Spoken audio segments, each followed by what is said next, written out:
Hello and welcome to the AVForums podcast for the 24th of July 2013.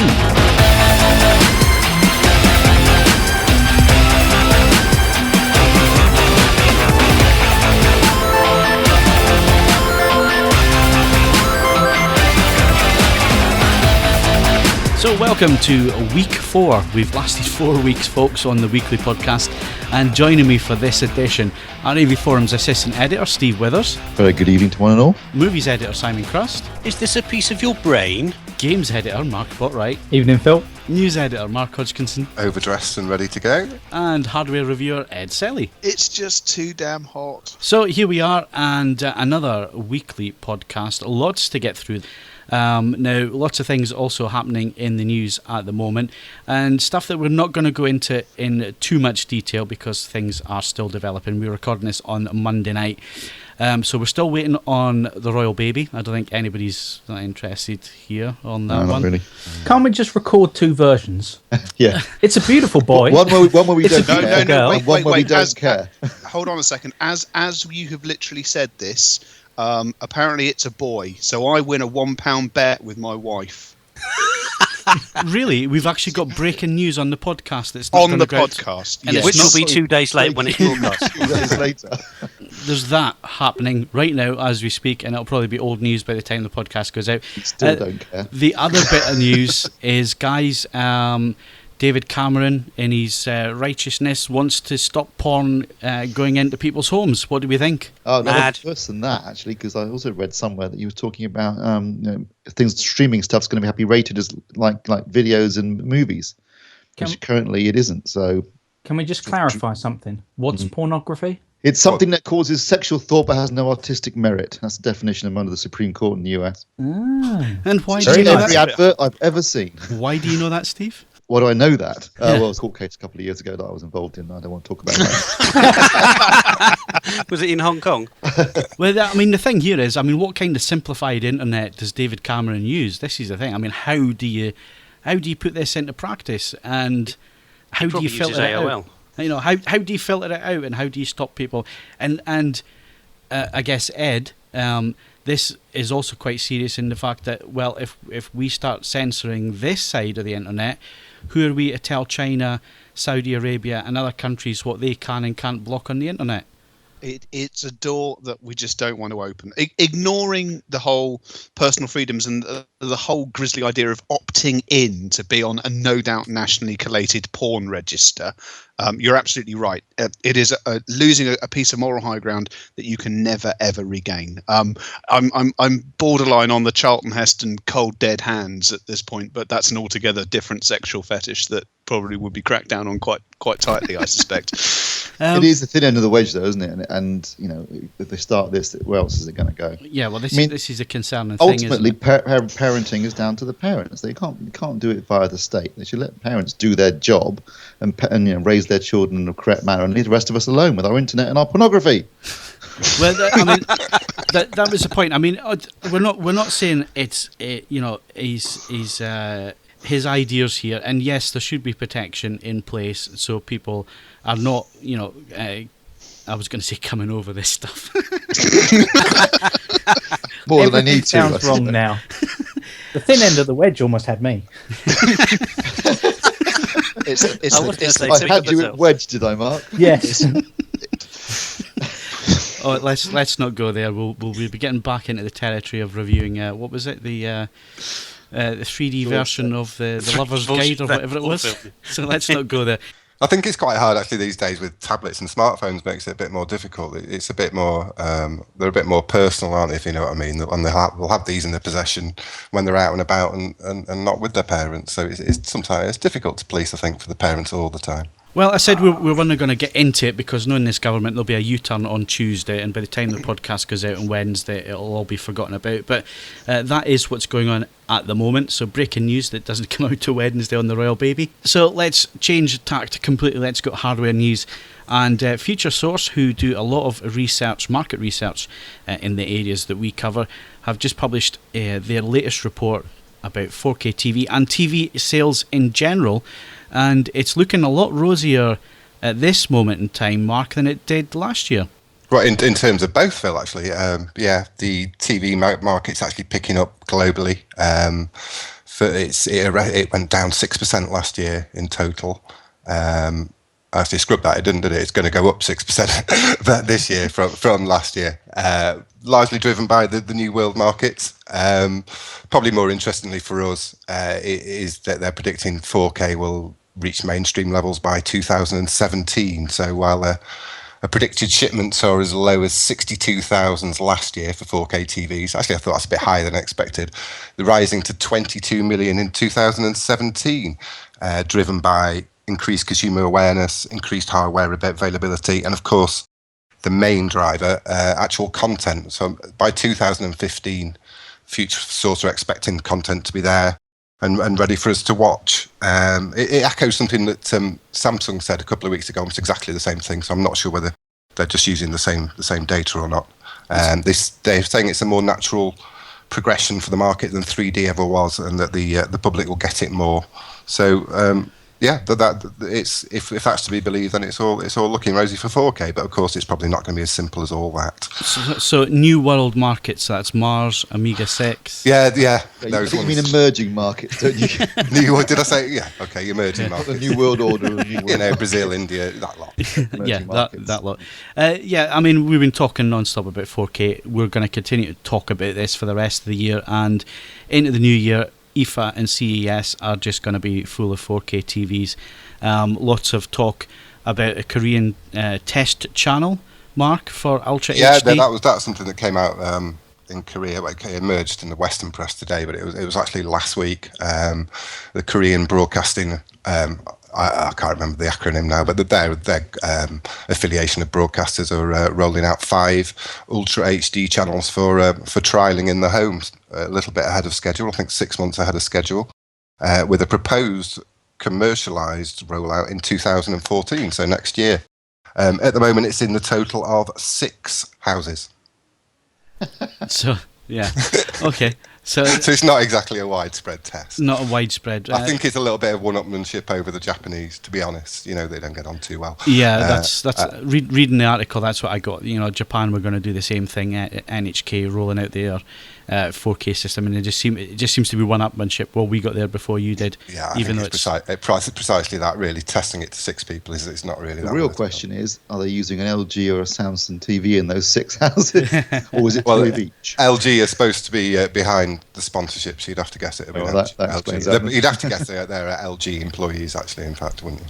CEA have decided that it's going to be called Ultra HD, and Sony not happy with that. Yeah, that was decided. I think it was October last year. I think it was 260 odd members of the CEA, something like that. And they decided on the name Ultra HD to describe the new higher resolution format. And a little tidbit from an interview with the CEA Daily, actually, coincidentally, or perhaps not. It was an interview with one of the Sony US's bigwigs over there, and he let slip that he didn't actually necessarily think that Ultra HD was the correct name, and he thought it might be better. 4K might be easier for the public, easier for the search engines, and just generally a more impactful title for the next big thing in video. Yeah, so I agree with you on that one, actually. Yeah. I think I do as well, which is why I picked up on it. I think I said it at the time. I didn't really believe Ultra HD in the name. But then you got Joe Kane in the US saying we should be calling it 2160p. Yeah, perhaps. It's perhaps a bit late. I think that. But you see, it doesn't exactly roll off the tongue, though, does it? No, it doesn't. It doesn't, and it doesn't really work the same as 1080 works. If you say 4K, I think most people, once you explain it's 4 times the resolution HD in terms of marketing, that kind of, it just makes more sense. It's nice and simple. It's nice and simple to understand, isn't it? And anyone can grasp that. I think 4K. I think the industry. Well, Sony are continuing to brand their products with 4K. Both, aren't they? Using. But I think everyone is. To be honest, everyone is. They're all using it. So 4K is going to become It's still an easier thing to say. Well, I mean, what happens when 8K comes along? Are they going to call that Ultra HD? Yeah. Super Ultra HD. Yeah, who knows? Califragilisticexpialidocious high definition television. You've forgotten the use of Mega. We've got Mega HD. Mega's left. Mega's in reserve. But that's scheduled for 2150, I think. Mega. And there's Uber as well. We could get a more continental. Connotations of the Nazis with Uber, though. Really, that's a big. I think it's time to take Uber back. Take Uber back from the Nazis. Yeah, or we could call it Ultra HD NATO. That seems to be the trend nowadays. No, I like that. There's one person on the podcast tonight who has pleasure of looking at 4K images at the moment, and that's Steve. You've got the Sony X9 in for review at the minute. The 65-inch, it's going to come to the market at £6,000. You've had all weekend... Already at the market, I think. How much? It's 5,999. Right. No way. And the 55-inch is 4K. It's 3,999. Yeah. So you've had all weekend to pleasure yourself with 4K. What did you think? With my unblocked broadband connection. And your power glove. My power glove last week was a winner. Sorry, what did you say? What do I think of it, Phil? I have to say, I actually think it's a very impressive television. Not just, I mean, I have got a little 4K box that they've sent me with some content on it. There's some travelogue stuff, and there's a little clip of Total Recall, the remake, and also the trailer for After Earth, the M. Night Shyamalan movie, and I mean, you can tell the difference between 4K and 2K, despite what other people might say. You can even we've seen it on TVs on a 24-inch monitor. We saw some differences between 1080p and 4K. 20-inch studio monitors. 20-inch, yeah. Yes. And obviously, I saw the 84-inch last year, and I've had the VW1000 in. That was on about a 10-foot screen. So I've seen 4K at different screen sizes. This is one of the smaller screen sizes, although 65 inches isn't actually small by anyone's standards. And yes, so 4K looks amazing. But what's impressed me is how well it upscales 1080p, which clearly is what it's going to be doing really, most of the time. Yes, in the absence of any actual native content, it's going to be doing. And I've got to say that upscale Blu-rays do look really good. I know Sony have been banging on about this, and they've been spreading a bit of disinformation with their mastered in 4K thing and this kind of stuff. But actually, in all fairness, the scaling and the reality creation engine work really well on the 4K panel, and 1080p content does look absolutely superb on it. The W990 that I reviewed a few weeks ago was an impressive TV for an LED LCD TV. I thought it was really good, and this has all those sort of advantages, plus the addition of high resolution panels. So I mean, it is a great TV. It's also absolutely gorgeous to look at. So I mean, Sony are always quite good at design, but this is a really attractive TV even when it's not on. Does the sound good? And the sound is superb on it. Yeah. Really, really impressive sound quality. I mean, to be fair, I mean, you are paying a pretty big premium here for something that you're not going to be able to watch for another, according to the Future Source, 2 more years at least. And although I noticed on the box, there's lots of emblazoned on the box, Brasilia 2014 for the World Cup. So there's a fair bet they're going to be, at the very least, filming it, the World Cup in 4K. But World Cup 2014 will be a tipping point, I think, in terms of some sort of 4K content.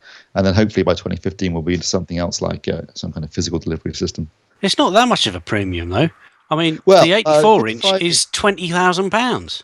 Well, true. That was ridiculously overpriced. I think 55-inch 4K TV, $399, actually pretty good. You would pay $2,500 for a 55-inch 1080p, flagship TV. Premium's that high when you 5 years ago, you're paying almost that money for a 60-inch Curo. Well, I mean, if you go back 10 years, you'd have paid $10,000 for a flat screen standard definition TV. So in that sense, it offers exceptional value in that sense.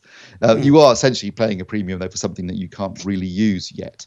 So the question really is whether you think, and the other problem, and we discussed this I think last week or the week before, the other problem we've got is, of course, that there isn't any established standards yet. So if they go along and say, and I know Sony have said, oh, don't worry, it'll be future-proofed. Well, I looked at the back of this TV, I can't see any sort of slots for putting in a new HDMI board. So if they move to HDMI 2.0 and if they agree on 4K up to 60 hertz or even more like 120, your TV's going to need to be either taken back to the factory to be changed, or it's going to be redundant. So there are still issues, and you are taking, like any early adopter, I guess, you're taking a certain risk. How does it look in terms of clouding and uniformity? Actually, uniformity is pretty good. There's a bit of, obviously a bit of brightness at the edges, but overall the uniformity is not bad at all, and the local dimming works really well. I mean, as an LED LCD TV, it is actually quite impressive. A friend of mine came around last night, and he was going like, "That's really good." mean, because he's used to seeing the Kuro and things like that, and he actually was one of the few, probably the first time I've ever seen him genuinely impressed by an LED LCD TV, and saying I think this is an amazing picture. The 3D, because obviously it's passive 3D, but because it's a 4K panel, you're getting 1080p to each eye, is absolutely stellar. I mean, easily the best 3D I have ever seen on anything. Just in the nick of time. Yeah, unfortunately. Unfortunately. But, if you are into your 3D, that's almost reason enough to buy it. If you're a massive fan of 3D, you are getting spectacular, total lack of crosstalk, absolutely no flicker, staggering levels of detail, beautifully bright, really, really good 3D. And the motions are all right, not too much. Yeah, motion handling is really impressive too. Really good motion handling. I mean, it is a class TV. Don't get me wrong. It's a great TV. I think the fact is you are paying a premium for a feature that ultimately isn't going to be used much yet. But like I said, the upscaling works really, really well. So I was watching. I actually put on Total Recall because I've got the Blu-ray.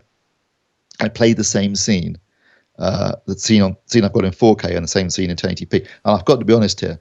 Whilst you could tell that 4K had more resolution, the 1080p looked bloody good. My friend and I were sitting there thinking, well, actually, that old 1080p can look really good when it's handled well. And so you probably could watch. I could have probably brought someone in there, told them it was 4K, and they would have believed it. And I think that is going to be a bit of an issue with the smaller screen sizes for the manufacturers. They're trying to flog it on the basis of higher resolution. It has to be quite apparent. Okay, well, we're going to have to move on because we've got lots to talk about. So coming up next is movie news.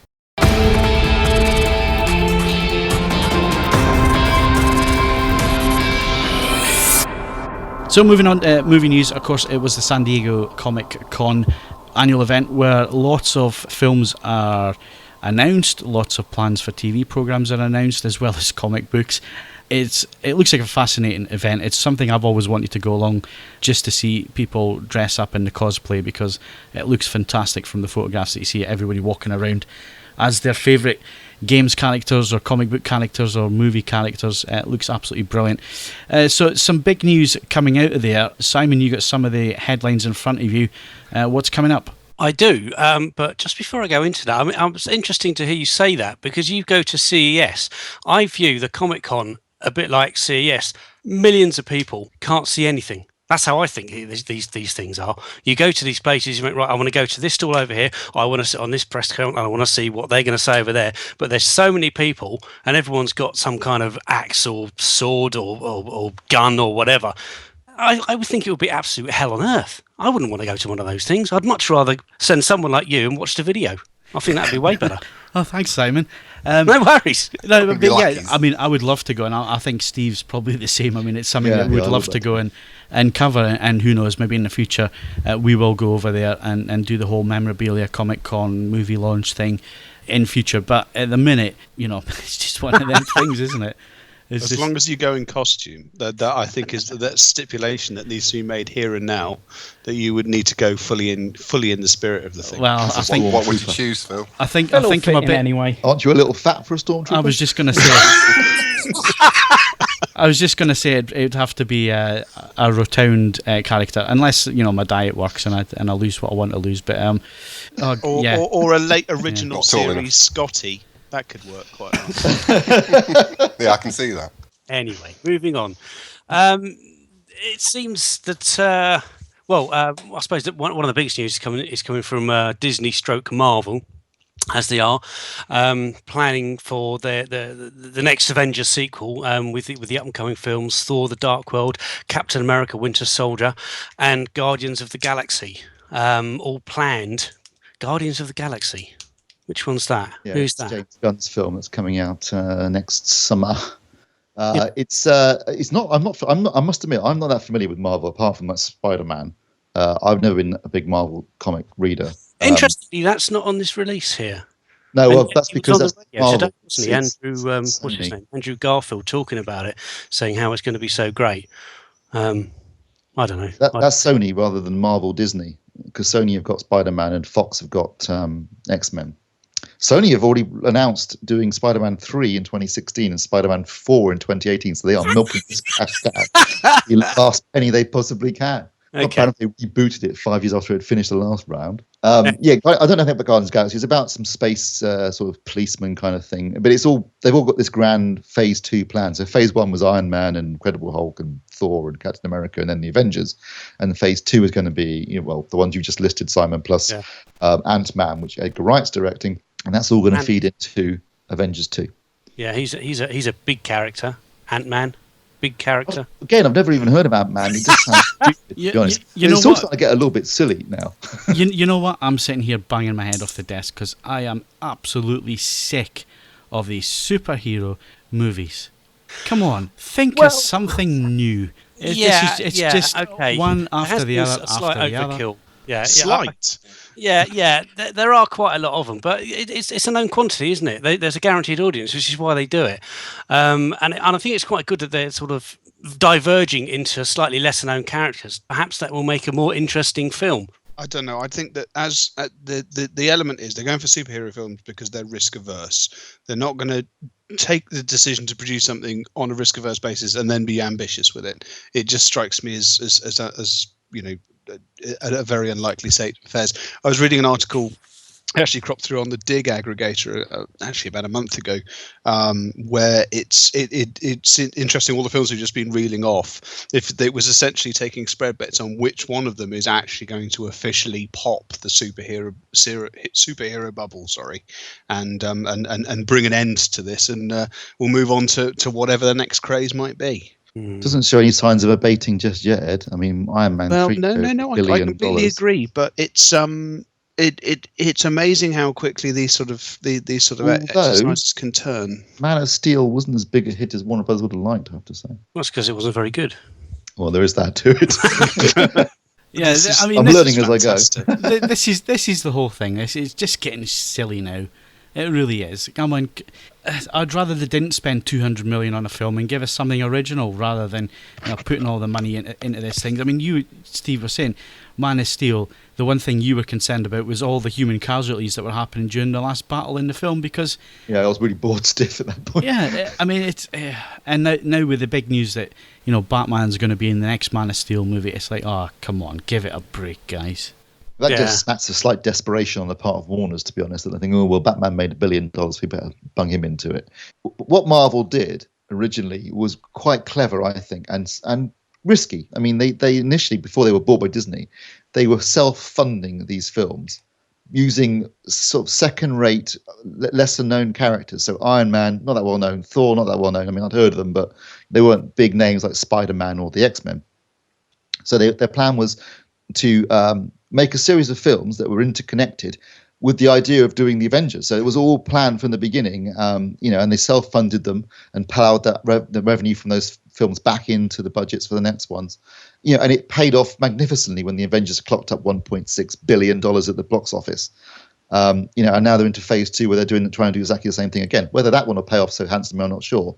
But I do trust Joss Whedon to a certain extent. Sorry, isn't it just basically the same that they've been doing with the comics since the 70s, basically, which is crossovers, and then the idea is that you increase your market for the comics, and then you go back to the individual stories, and then you collate the characters again, and then they've been doing that for decades. With a comic, though, it's not quite the same as spending $200 million on the film, is it? No, but I mean, the theory is still the same. Yeah, exactly. It's a sound theory. Certainly, it's worked in the comic world, and it's definitely worked as far as the Avengers goes. And I can see Warner Brothers, who own DC Comics, have been looking at this, thinking, well, we've got Superman, Batman, Wonder Woman, and they're looking at what Disney, Marvel are doing, and thinking, well, we want a bit of that. So they've obviously started by it smacks desperation to suddenly bring in Batman into the second Superman movie. The funny thing is that the criticism with regards, say, the comics, because I'm perhaps a little bit more of a comic geek than the rest of you guys, but is traditionally they tend to lose. There is that moment where the bubble bursts, where they there's this cross-pollination that goes on and proves incredibly profitable for a while until they finally trip over themselves with successive writers overlaying the stories and too many origin stories. And by the time it actually becomes complex, people actually tune out. And I wonder whether the same thing's going to happen here with regards. I mean, we've even seen it with the reboot of Spider-Man. At a given point, people say, well, we've seen that. You know, we know what we consider to be the canon, and if you deviate too far from that, then people actually switch off. How they're going to make Batman fit into a Superman world, given that Nolan's Batman, you know, was very much grounded in a degree of reality. And I know they made Superman look a bit more realistic in Man of Steel, but ultimately it's still a flying alien.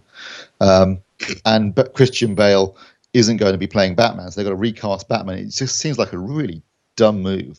It's interesting that a good friend of mine last night on his Twitter feed just popped up with still in shock news. Zack Snyder is co-writing and directing a Batman-Superman team-up for release. I'll probably give that a miss, given how little he understands Superman, and then a full stop, next tweet, or humans, which I thought was a nice touch. Right, okay, enough with the comic book hero movies and so on.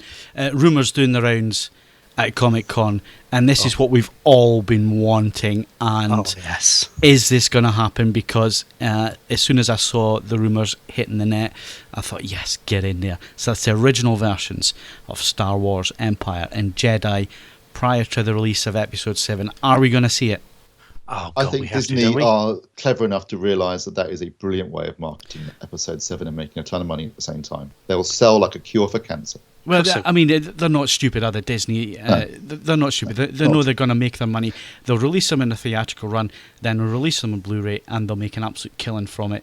And, you know, for once... And more to the point, giving the public what they want, for God's sake. Yeah, I mean, well, totally. Instead of Lucas being deliberately obtuse and difficult and I think just screwing with us, frankly. Or was it a plan? No, I don't think great of a plan. Great way to hike up the price, though. It would have been. Yeah, but if you see, know, if it's the originals, I'll pay it. If you've got that in your locker, then why would you release it if you know that you can sell to a company that could rinse it even more than you can? Yeah.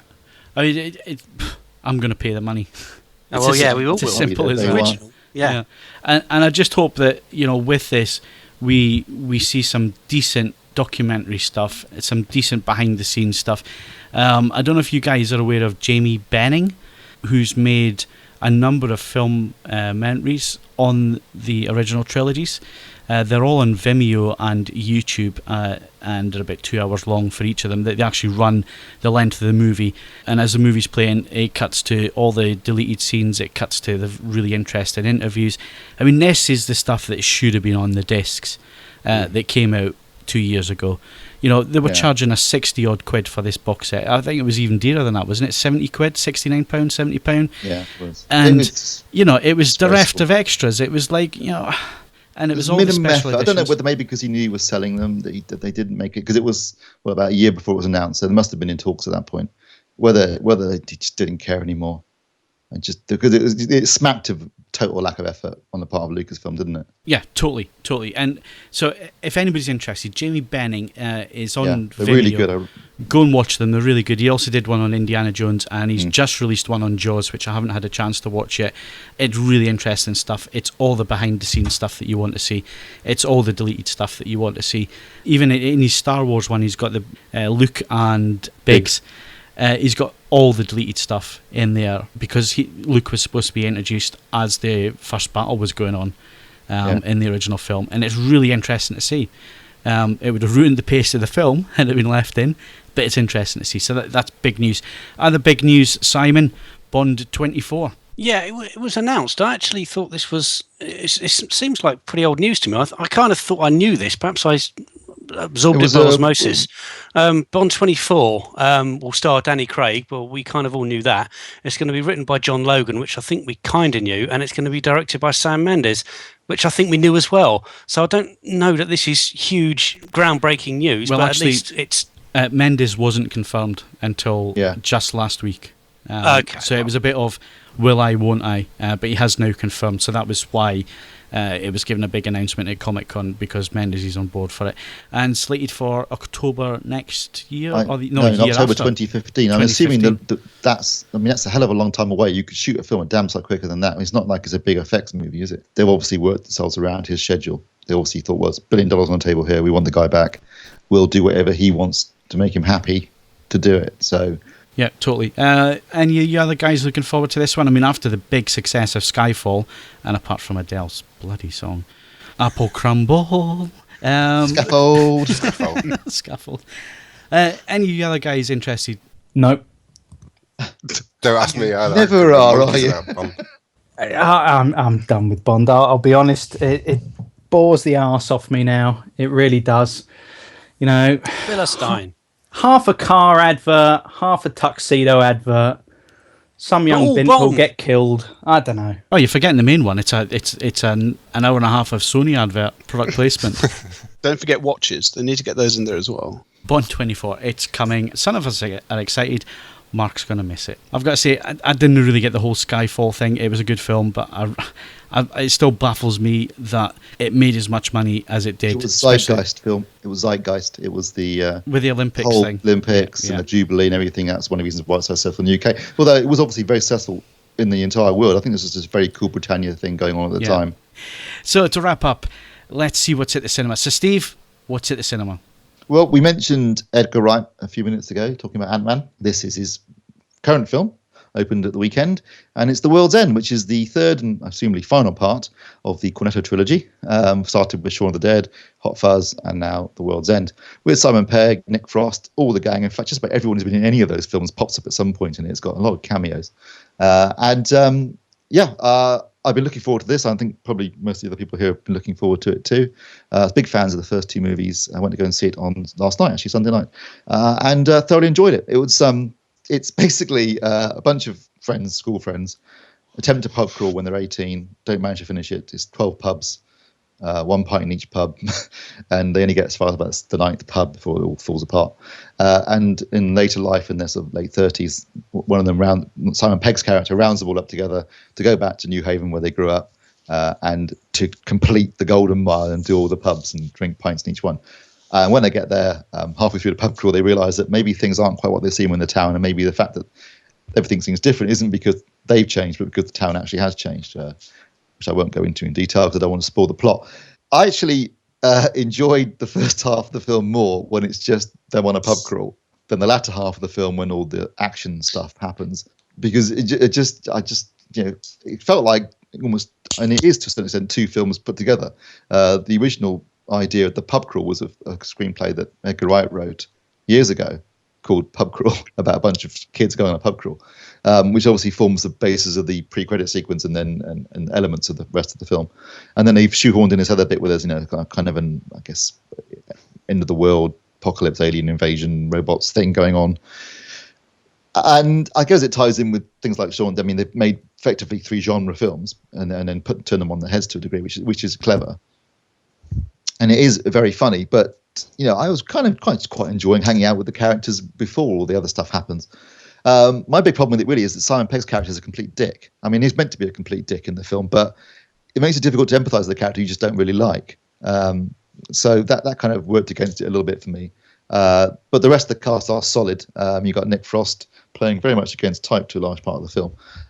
You've got Eddie Marzan, you've got Paddy Considine, you've got Martin Freeman. Those basically the 5 friends, and you've got Rosamund Pike turns up as a sister of Martin Freeman, and then a whole bunch of other people that you would recognise from things like Spaced and also from their movies.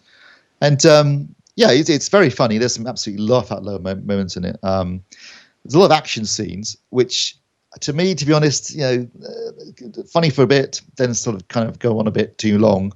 And none of them are as clever or as funny as the scene when they're beating up the zombie with the pool cues to Don't Stop Me Now in Shaun of the Dead. And it kind of felt like they were trying to at times in the film, it felt like they were repeating themselves a bit too much. It's like we've seen it all before. It's just more of the same stuff. There are obviously references to the previous films. There's obviously the running gag with the fence, jumping over the fence. And obviously a cornetto appears at one point, sort of. If you like the previous 2 movies, you will definitely enjoy this. If you like Pegg and Frost and co, you'll enjoy it. As always, I thought that Edgar Wright's direction was superb. I love the way that he does those quick cuts with things like pints being poured, or close-ups of things. It's always very funny. It's full of it gives the film a certain energy that's I really enjoyed. It's a fun 2 hours at the movies. But I don't do any more, boys. Do something different now because it's starting to drag a little bit. It must have said my wife went to see it yesterday, and for much the reasons that you're picking up there was rather less complimentary than you were. So it's a sort of a slightly different sort of take on it. But yeah, it picked up on exactly the same things and just found it a bit tired. And yes, it feels a bit disjointed. Two films sort of sewn together somewhat badly in the middle. We see, as much as I really love Shaun of the Dead and I absolutely adore Hot Fuzz, neither of them are a patch on Spaced for me. Spaced was, them. It was about us, wasn't it? A trio of Peg, Hines, and Wright. Yeah. I think that was at its peak during Spaced, and since her name's not Hines anymore, is it? It's Jessica Stevenson. Stevenson, yeah. Since she's sort of gone off, got married, and done her own thing, and the boys have just become boys. They don't have that kind of calming edge. I don't know. I don't know what it is, but I much preferred Space to any of the movies. Gotta say, there was a lack of female characters in it. Come think about it. I think Rosamund Pike's the only character in the end, the only female character in The World's End. Do you not think that's kind of because they've gone towards making these genre films, because of the fact that Spaced was almost like this series of little vignettes all about pretty much nothing, but just funny little stories that they could afford to have different characters, and the female character did kind of offset these oddball males, whereas when you're making like a genre film, it all seems quite making a film like Shaun of the Dead, it's like they can't quite believe they've been paid to do this. It's all kind of fun and games. But I think if they move on from there, if they take that out, and if they just kind of go towards very smart, almost character comedy drama, I think they could really make something very much lasting there and quite substantial.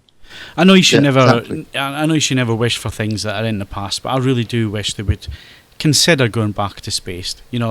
20 years on from where they left off on, what are the characters up to now, that kind of thing. I think it'd make great TV, but these guys have got really big careers now, so is it something that they would want to go back to? And I have my doubts on that one. I don't think we'll ever see another series of Spaced, but for me, Spaced was the pinnacle for those guys. The movies are good. I haven't seen The World's End yet. I intend to go and see it, but as good as Shaun and Hot Fuzz was, for me, it was always a TV thing.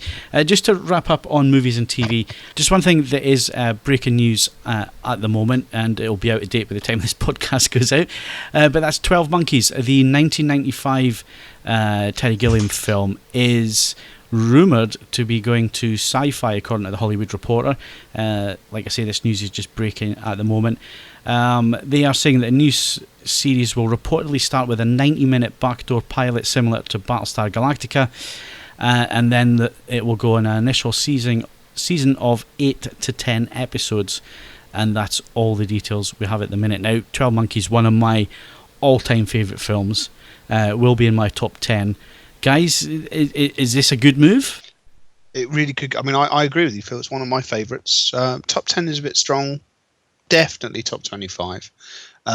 And it's like so many things. I mean, I've got to admit that, I guess, once again, my wife was more of a fan than I, but when there was the initial sort of description of the Sarah Connor Chronicles for Terminator, I thought that sounded like a complete load of chud, and to be honest, a lot of it worked out an awful lot better than I thought it would. So I'm not averse to the principle of it, but it lives or dies on the quality, who they've got to do it, and whether they already have some sort of overarching plan or whether they're hoping to wing it, and that generally doesn't always work out as well as they'd hope. Well, I mean, Sci-Fi, they do have some good pedigree here with Battlestar Galactica. Now, when we were told that was going to be rebooted, I think we were all kind of the same, weren't we? It's like, is this going to be camp?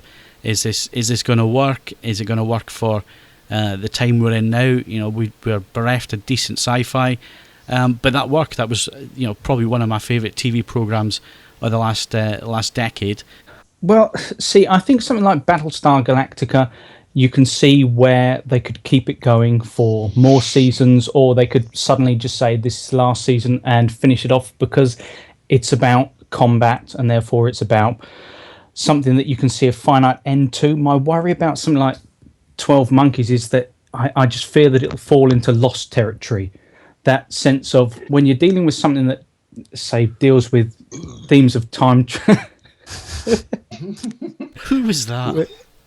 That might be me.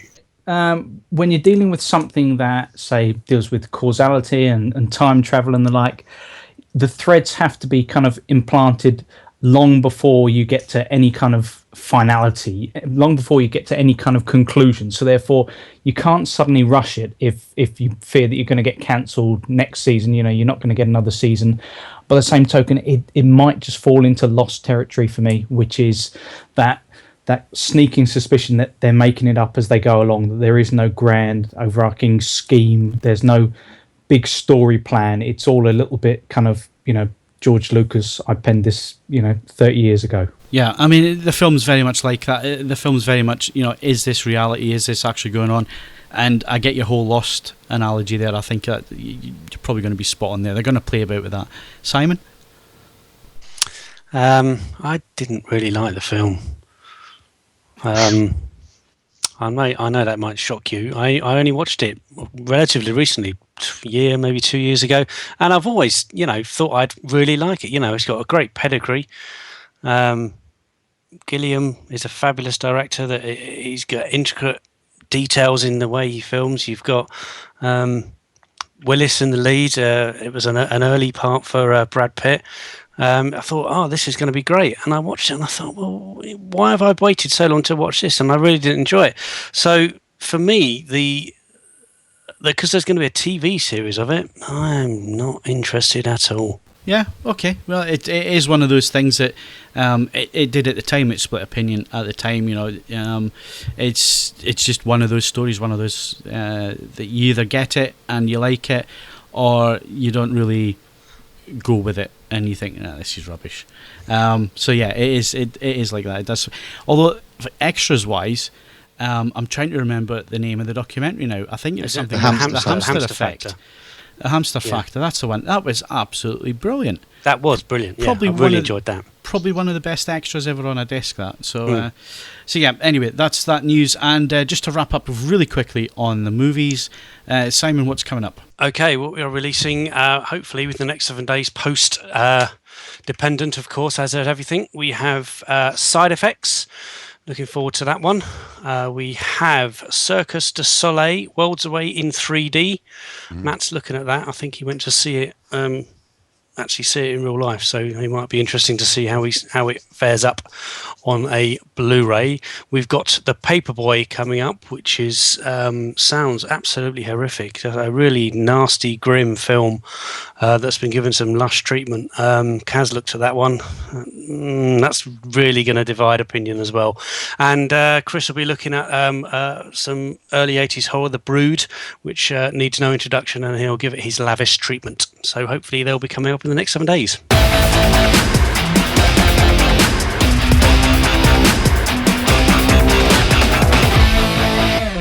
So let's move on to some quick games news. Obviously, the Games Podcast does come up on the 14th of every month. If you haven't listened to this month's podcast yet, then go and download it and give it a listen. But Mark, what's happening news-wise? I understand there's something at Comic-Con about the Xbox One. Yes, back to San Diego, and there's been a little panel, and we've seen some of the Xbox One features. Notably, the recording of the last 5 minutes of gameplay. It's finally something that seems to integrate Kinect, so if you're playing a game and you don't want to have to pause, then you can just say Xbox record and it will save the last 30 seconds of the gameplay to your hard drive, and then you can go back and edit it later, which seems a pretty cool feature. Other than that, more Kinect things, controller recognition, so if you pass a pad to a friend or something whilst playing, it'll automatically switch your profile and your preferences and the like. So if you've got a particular control scheme that you prefer, Kinect will recognize you and recognize that you're now holding the controller. It's supposed to be, we're getting details about how much more powerful, how much more fine-tuned it is than the original Kinect. It can detect finger movement within 3 meters, and tell folds in the face. You can scan your face in and put it over your avatar, and that kind of thing.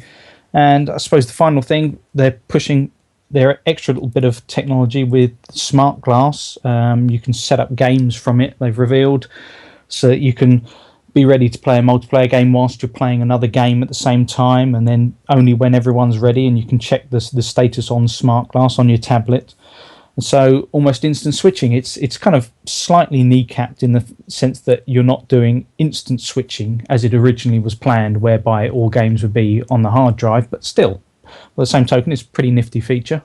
Didn't they also say, Mark, that Kinect will work from as little as a metre away now, which should be a bit of a concern now for UK households that don't have these massive, great living rooms that they do in the USA. So it'll now function perfectly well from only a metre away from the subject, which is going to be good news for some.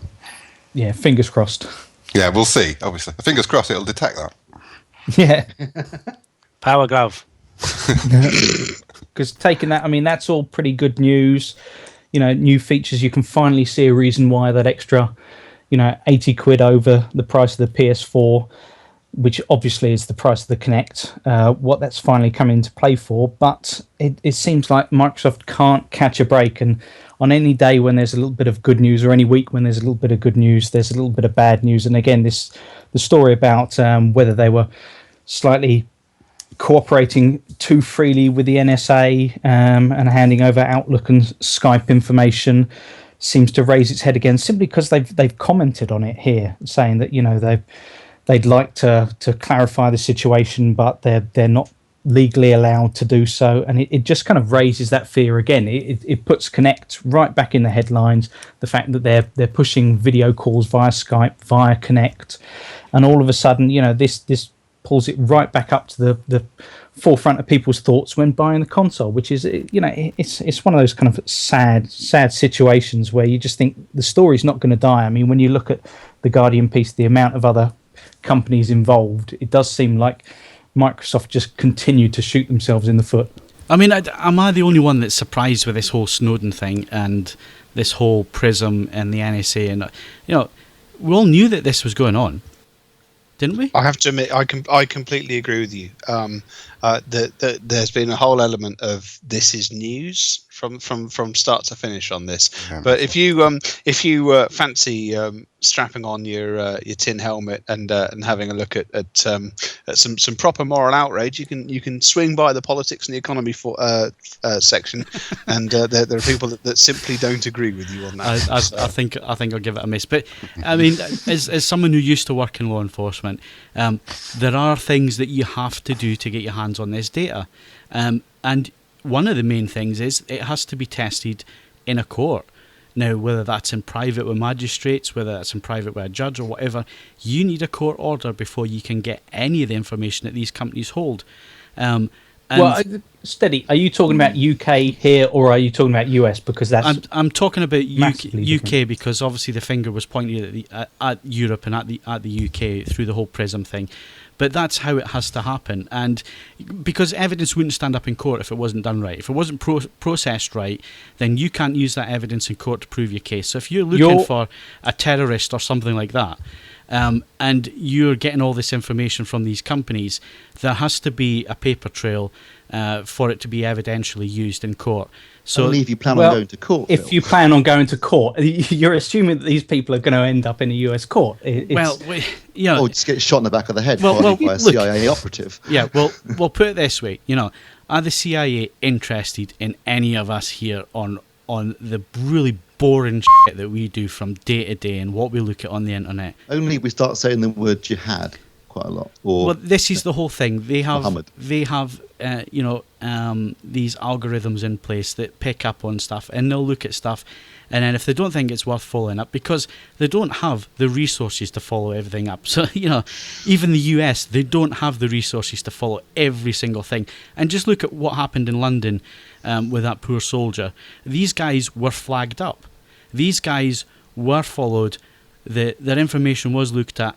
And in the end, the decision was made that they're low-key, let's move on to something else, because they don't have the resources. So this whole thing about, the Kinect's going to be spying on me when I'm sitting looking at Pornhub, rubbish. They're not interested. No, but the worry is, you can understand from people's perspectives, there's a difference between saying, I always assumed this was going on, and a difference between saying, I always assumed it was right. You know, that you're still talking about a matter of privacy, whereby it's not disclosed that in fact you haven't even given tacit consent to that. And then you also come into the fact that, say, if Microsoft were to give over your information towards advertisers and the like, you know, then now people were very much paranoid that, you know, there was early talk about patents for the Kinect picking up what particular products were in your room and then, you know, beaming adverts to you and the like. I suppose it still comes back to that question about, have you given consent for it and what's it going to be used for in the end? I mean, that moves things on slightly from the NSA. I mean, when you start moving into, you know, it being used in a commercial manner, then yes, there should be safeguards. This shouldn't just be giving out your information. How many calls have you had for PPI recently on your mobile and on your landline? Where are they getting that information from? That is a concern. I agree with you totally. When it comes to spying, and this is what journalists being journalists are really trying to find the story here, and the whole thing with Snowden, that's where things are getting blown out of proportion, in my opinion. Yeah, no, I do completely agree with you. But I would say that there's a little caveat, which is that perhaps the NSA doesn't have the greatest track record with regards how it approaches journalists and whistleblowers and the like. And so therefore, the question is, what is in, you know, the term, what's in the national interest? It has been seen to be pretty widely abused in the past. Yeah, well, you know, the whole American thing. I mean, you just have to look at the Patriot Act, which was brought in after 9/11. I mean, that kind of legislation would never have gotten through if 9/11 hadn't happened, and that is worrying. That legislation really is worrying if you're an American. You know, for a country that keeps saying that the land of the free, they're not that free actually. When you start looking at what, you know, the authorities over there can do, and thank God, you know, our authorities are a little bit more. But the point is, can I just say though, the point is that they have to actually go through more, jump through more hoops to intercept information for US citizens than for UK citizens. The point is that the majority of internet traffic is funneled through servers and the like that go through the United States. And with regards, say, looking into information gathered through, you know, Outlook and Skype and the like, it came out that they would have to be, I think they, you know, on the balance of things, 51% sure that it would lead to something with regards US citizens, and it would have to be based on individual cases. For foreign nationals, they don't have to prove that. Yeah. So, in fact, in many ways, you're better off if you're a US citizen. Yeah, but again, I keep coming back to this thing about, you know, resources. You know, they can't be listening to everyone. And people who think that they are being watched on a daily basis, that's just paranoia, I'm afraid. I don't know, Phil. I watched Person of Interest. It seemed very, very convincing to me anyway. So, no, I do agree with what you're saying. Sorry. It's interesting. I mean, obviously, we keep talking about prison. We've also got GCHQ, you know, to consider it on a domestic sense about what they're looking at and all the rest of it. But I mean, I don't like the strap line. If you've got nothing to hide, you've got nothing to fear, so on and so forth. It goes counter to what we were jesting about earlier on with the pornography thing. But there is an understanding that, to an extent, when you're dealing with things at an international level, the individual. I mean, obviously, your rights remain inviolate as they are, but they're the rules of the game change ever so slightly. An enemy of the state, you know, with the satellites that can, you know, pinpoint you within a few inches. Yeah, okay, Hollywood, well done. So putting the whole spying thing and having to opt in to look at porn to one side, I'm sure that these are subjects we're going to come back to much later down the line on future podcasts. But let's stick with Microsoft and Windows RT. I have to put my hand up, Mark, Hodge, and say that Windows RT, it's passed me by. I think that's the problem with everyone. It's passed everyone by. I don't know what RT means. Microsoft announced the price drop last week. I think it was this time last week. Quite a colossal 30% off the asking price for the base model. It's gone down from $399 to $279, although that's without the clip-on keyboard.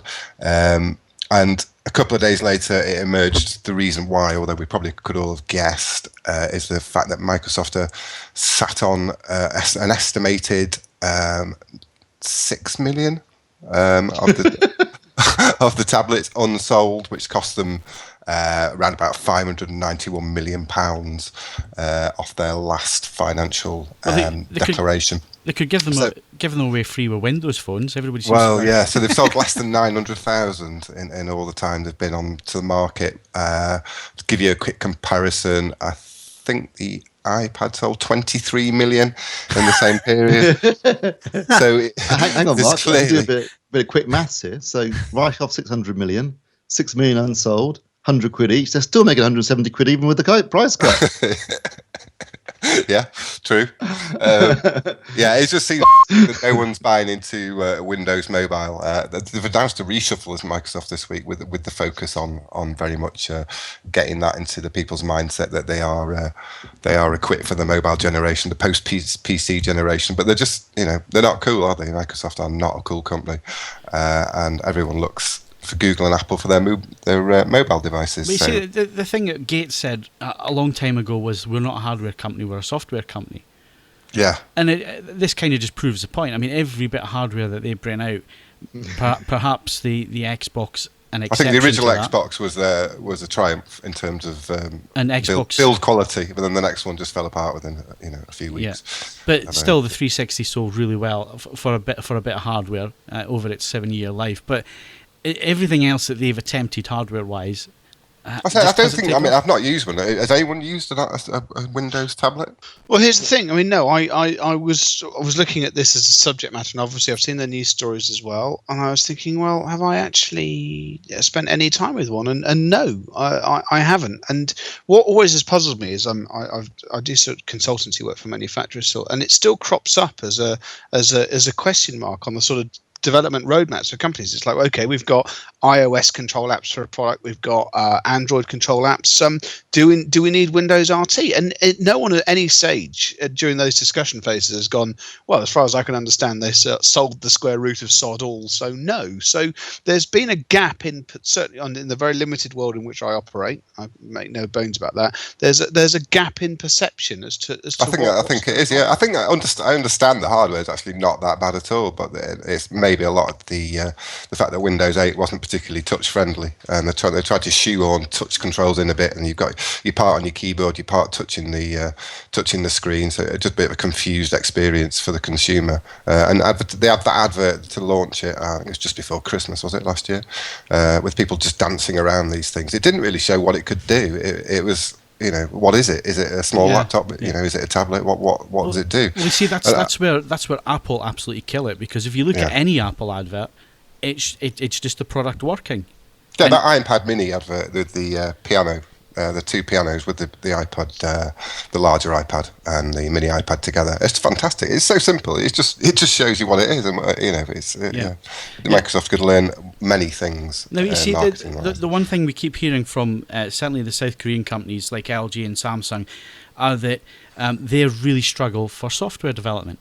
When I was over there with LG, that was the one thing that came out of a conversation we had with engineers, is that they are desperate for software engineers. They're desperate for good software. So why are LG and Samsung not getting into bed with Microsoft, who are good at software? And that's what they do well. Yeah, LG seem to be leaning towards Google, don't they? For they've had a few Google TV products and what have you. But I think you're right. Microsoft, somebody should be, perhaps Samsung should be approaching them to build some of their software expertise into their products. Maybe they are. Maybe they're behind the scenes. It's Samsung and Apple actually are friends. Well, they're talking again, aren't they? Yeah, they are talking. Aren't they making their? They're making the chips for the new iPhone. Yeah. Which is reporting to be, that was another thing that came out, and it was semi-related with the Apple are now looking at 13-inch iPads for a possible product. I mean, they could be looking at anything, but it was a report from the Wall Street Journal, who are reasonably good track record in these things, and they've asked their suppliers to provide prototypes for larger screen iPhones and larger screen iPads. That would just be a pain in the arse for me. It's too big, isn't it? 13 inches. It's too big to fit in the hands. I mean, that's the whole point of a tablet. If you want it's just get heavy. A 13-inch screen, then get a netbook. Netbook. Get yourself a Mac Air or something like that. And you have the advantages of bigger processors and so on to go with it. I don't see the point of a 13-inch iPad. I just don't get that at all. No, I don't. I mean, we've got iPad and full-sized iPad 4 and Kindle, which is 7.6 inch screen, and Kindle gets used more. It's more mobile, it's more portable. It's nicer to hold. It doesn't get heavy, it doesn't get fatiguing. And on a related subject, we're expecting some photos emerged of the Nexus 7 II, which is expected to be released or announced rather in a Google press event that's taking place in the States on Wednesday, and it just looks exactly the same as the old one, bar no knobbly bits on the other side.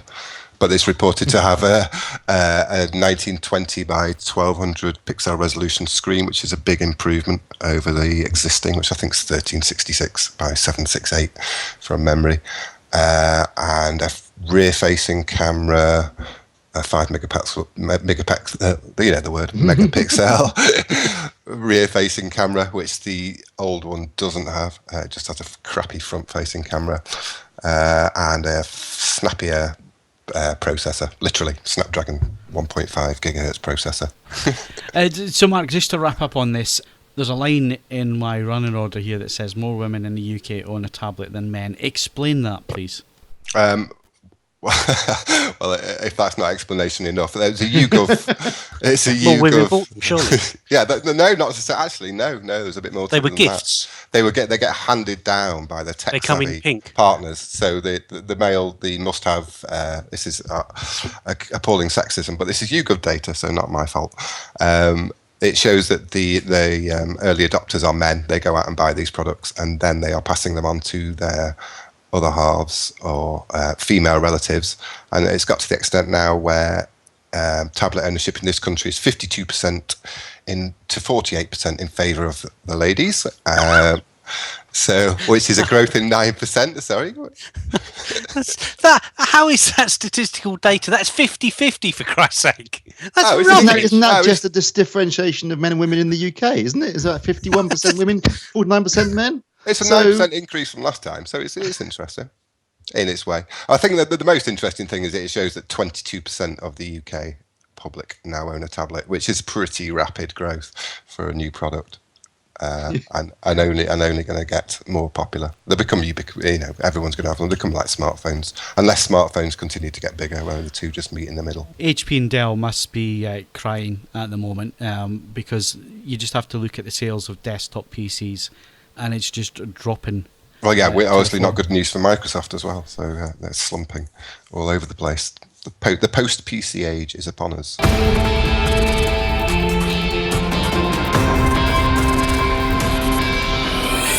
So that's it for the AVForums podcast this week. My thanks to Mark Hodgkinson, Mark Botwright, Steve Withers, Ed Selley, and Simon Crust. Thanks very much, guys.